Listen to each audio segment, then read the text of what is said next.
Hey everyone, so I am fresh out of the interview with Dr. Nnedi Okorafor as part of She Be Lady, and I just have to say it was extraordinary. It was extraordinary. It was amazing. I was really excited. I was encouraged pre-interview to describe my feelings as excitement. I was nervous because I wanted to do right by Dr. Okorafor and also the co-producers and the She Be Lady team, and also Booktube and everything. So I definitely was really excited because it was an amazing opportunity. Dr. Okorafor was warm, candid, thoughtful, generous in her answers, and I think that it was amazing. So I want to thank you to everybody who was really supportive of this experience and people who bought tickets and showed up at She Be Lady or tried to get in and have sent me messages and have just been really lovely. Thank you very much for that. My understanding is that all of the events are going to be available online. If they're publicly available, once I get links, I will share those links in the description below. So maybe save this video in your watch later or make a note in your calendars to come back in a week or so or a couple of days and just check to see if we have new links. But yes, thank you. I also want to talk about two books that I read this week in preparation for the interview with Dr. Nnedi Okorafor. So, intro now!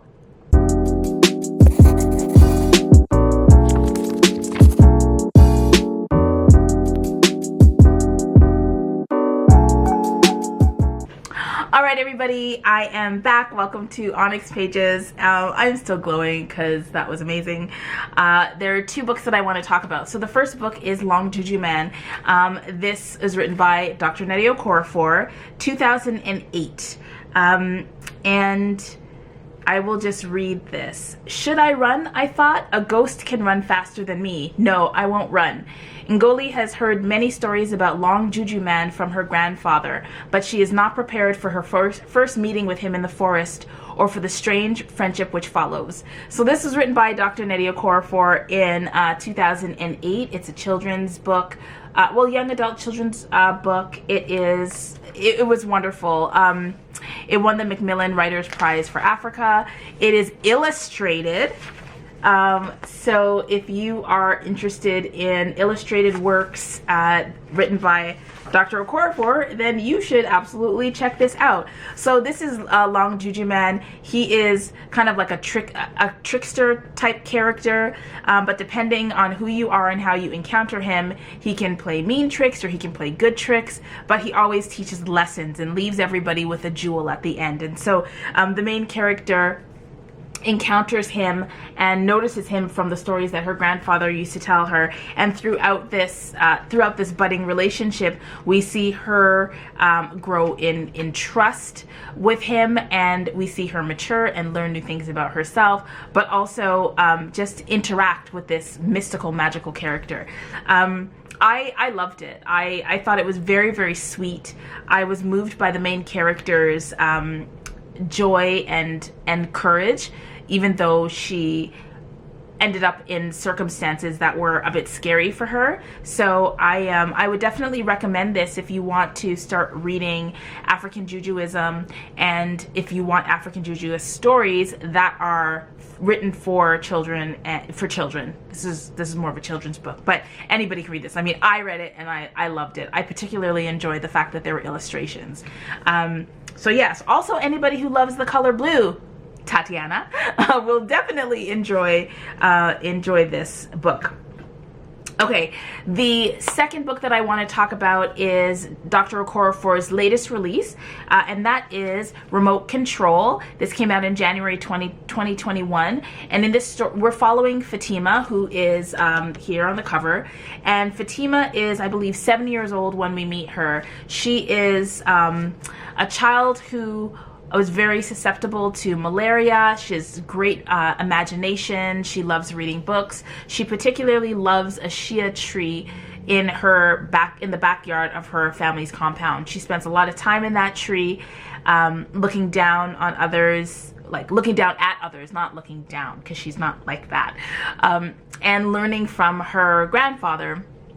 And one day, something mystical happens in the sky, and it affects her and changes her in very powerful ways, to the point where she has to deal with a very fundamental and miraculous change in her, which causes her to have fractious relationships with her family, with her community, and with people of other communities.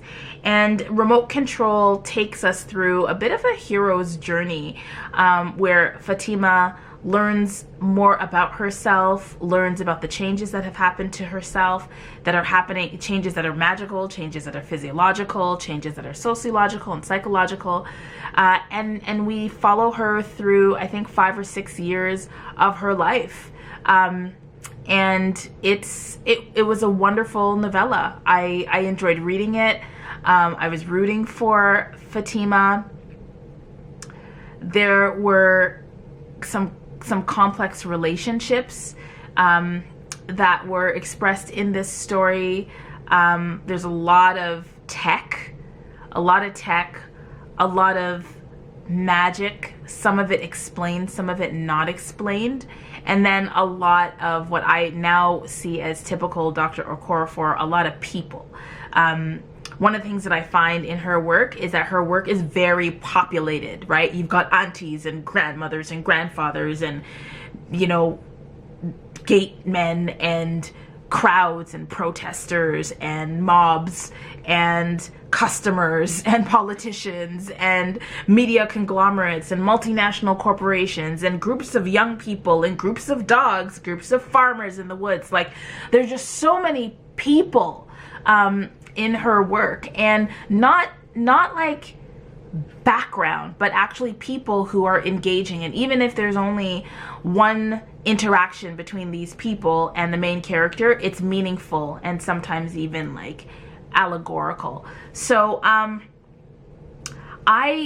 really want to talk to people who have read Remote Control, because in some ways it feels like a different story when you compare it to the journeys of Binti in the Binti trilogies and Akata Witch. Like it had more of a Book of Phoenix and Who Fears Death vibe to it, but not as intense. Like, there were intense issues that the main character had to navigate, but it wasn't as hard-hitting. So if you want a story with a little bit more of a lighter touch, but still getting to some of the more challenging issues, then I would say Remote Control would be a really good place to start. Similar to how Lagoon dealt with, like, violence against women, homophobia and transphobia, religious fanaticism, and a whole bunch of things. There was a humor to it that made it accessible for me, more accessible for me. I mean, all of her work I found to be accessible. So yeah, that was Remote Control and Long Juju Man. Now, I don't want to, I think that you've probably noticed that there are a few writers who I don't really run through the 7 calorie shell system. And I think part of that is because there are a few writers who I'm reading deeply. Like, I'm reading all of their work, and I want to engage their work as a whole. And so Dr. Okorafor is one of them. Nella Hopkinson is another. Octavia Butler, you might notice I've never run any of Octavia Butler's work through the 7 calorie shell system. Same with Dr. Karen Lord, and there are a few others. And the reason why I am saying that is just because I just want you to know that I'm aware that I'm not running it through the 7 calorie shell system. And perhaps what I might do is I might experiment with running an entire body of work through the 7 calorie shell system at some point. But what I will say about remote control is that from a character perspective, I was fully satisfied.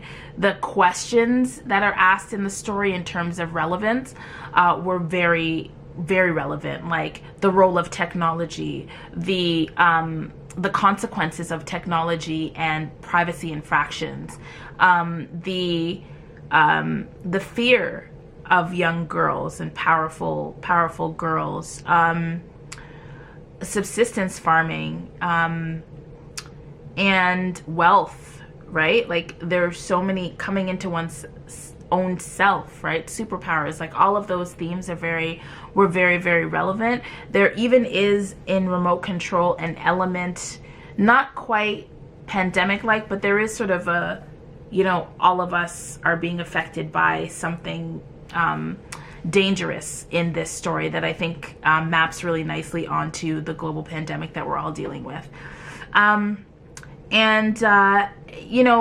I commend all of Dr. Okorafor's work to you. I find myself thinking a lot about it, wanting to reread some of her work, excited about things that are coming into the future. So one of the things that she mentioned is that she's working on the 3rd Akata story, so that's pretty cool. There are going to be television adaptations of Who Fears Death and Binti, and she's also working on Wild Seed of Octavia Butler's work. And so there's just a lot of really interesting things that are coming out of Dr. Okorafor's brain, including the works, Remote Control, which came out this year, and Long Juju Man, which came out many, many years ago. So just wanted to let you know how I feel about the interview, how I feel about the work that I recently read. And if you have watched this video all the way to the end, on this day, a scroll. A scroll, I like that. A scroll. It's very African futurist. It is very African futurist. Tomi just winked at me, and I think she thought I was going to keep it a secret, but you guys know me, right? You know me by now. Who am I going to shout out? Who am I going to shout out today? Let's see. I often discover new booktubers, and then when it comes to me shouting out someone, I forget who I wanted to talk about. So let's see who I want to shout out today. There's some really interesting new people who are creating content. Yes, so I don't know if she's new, but I want to shout out Kaylani Simply Me. I've got her February TBR bingo number 9 TBR game on my watch later list, so I would like to shout her out, so definitely check her out. And then also Tells of Tales, who I have the Booktube Newbie 2.0 tag in my watch later that I need to watch. So those two booktubers, I'd like to shout them out. Please check out their channels. And remember to read with purpose, everyone. And Dr. Okorafor makes it really easy. Talk to you soon.